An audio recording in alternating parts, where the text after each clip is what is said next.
Aquelles 120 treballadores assassinades en una fàbrica de Nova York, ara fa gairebé 150 anys, van gosar demanar els mateixos drets laborals que els seus companys homes.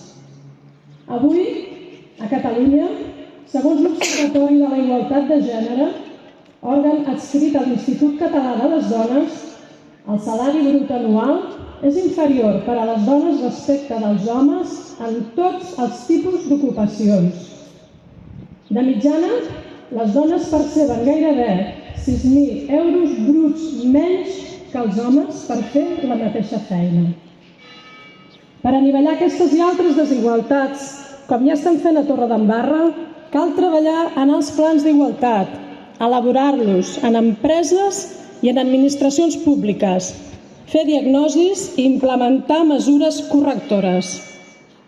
No, encara no estem. Tampoc no hem acabat amb la violència masclista. Any rere any, comptem les dones que moren a mans de parelles, exparelles.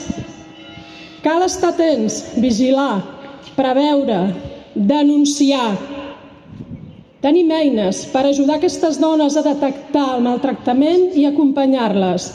Protocols contra les violències en espais d'oci, els serveis del CIAT, els serveis socials, l'Institut Català de la Dona, els punts liles, els telèfons gratuïts, el 900 900 120, el 016, els whatsapps dels Mossos, la policia local, les amigues, els veïns. Cal continuar fent feina també educant, sensibilitzant i vestint una barrera social contundent que representi la tolerància zero cap a la violència i donant també suport sempre a lleis que així ho recullin. No, encara no estem. Encara no som iguals pel que fa a salut i benestar. Cal reivindicar l'autonomia física i sexual de les dones, bandejar per fi la pressió estètica i els estereotips que ens fan perillar la salut.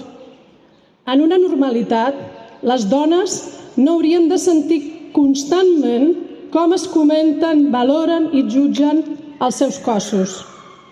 Cal fer visibles i naturals també els processos vitals femenins, tant de temps menystinguts i poc tractats, especialment l'etapa silenciada de la menopausa. Treballem-hi des dels serveis de salut, l'educació sexual, però també donem-hi suport amb lleis que així ho garanteixin. No, encara no estem. Benestar també vol dir tenir dret al descans, al respir. El 95% de les persones que redueixen la seva jornada laboral o demanen excedència per tenir cura d'un familiar són dones. El 95%, amb totes les conseqüències laborals i personals que aquesta renúncia implica. Quan s'incorporen, encara carreguen la major part de les tasques domèstiques i de cura, que s'afegeix al temps de feina remunerada.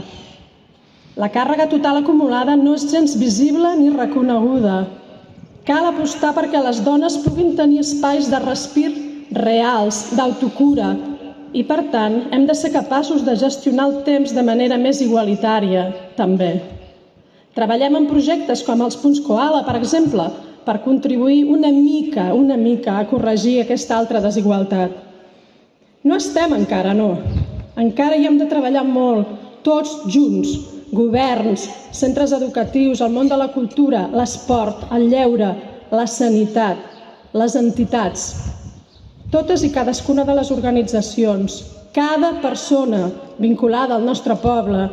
Hem de moure idees, convertir-les en projectes, en lleis, en mesures adequades per aconseguir mica en mica canvis estructurals reals que es quedin i que provoquin aquesta transformació tan necessària per a homes i per a dones.